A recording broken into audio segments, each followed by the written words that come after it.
बड़ी खबर, अमेरिका के नेवादा में फिर से भूकंप के झटके महसूस किए गए हैं। 24 घंटे में 16 बार भूकंप के झटके महसूस किए गए हैं। एरिया 52 में लगातार भूकंप आ रहा है।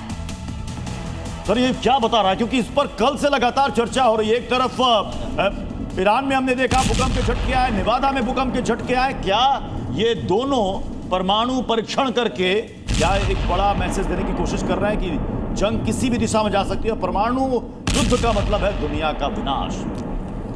अब ट्रंप कितने भी सरफिरे हों, मेरा ये मानना है कि ये न्यूक्लियर वॉर पे तो नहीं आएगा।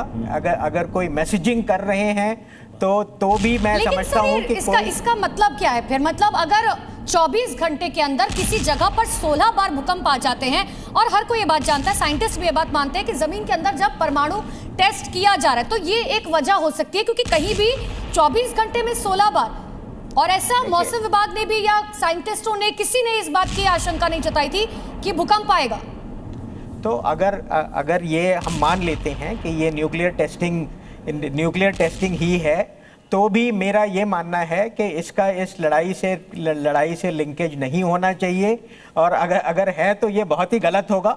और ट्रंप ने पहले भी ये बात कही है कि चाइना और रशिया जो हैं अपनी न्यूक्लियर टेस्टिंग कर रहे हैं, दो उन्होंने डिनाई किया था, तो हम लोग भी चालू करेंगे। तो हो सकता है ये उसी सिलसिले में ये नेवादा में यहाँ पर अमेरिका से पहले भी परमाणु परीक्षण करता रहा है, लेकिन जब से कल खबरें सामने आई है इस जंग के बीच, तो यह कहा जा रहा है कि ईरान में हो रहा है चोरी छिपे। हालांकि कई एक्सपर्ट्स कह रहे हैं कि उसकी तीव्रता 4.5 से ज्यादा होनी चाहिए अगर वो परमाणु परीक्षण कर रहा है। ओपी तिवारी सर, देखिए परमाणु परीक्षण की संभावना जैसे आगे सिंह साहब बता रहे थे, बात सही है, कर भी सकते हैं। लेकिन एक बात मैं बताना चाहूंगा कि परमाणु बम में अगर पाकिस्तान के पास है तो अमेरिका को कोई प्रॉब्लम नहीं, बस सारी हमदर्दी, सारी समझना, सारी एनर्जी खाली ईरान के साथ है। अब आप पाकिस्तान को बॉम्ब दे सकते हो, क्या गारंटी है कि चाइना और रशिया ने ईरान को बॉम्ब नहीं दिया हो?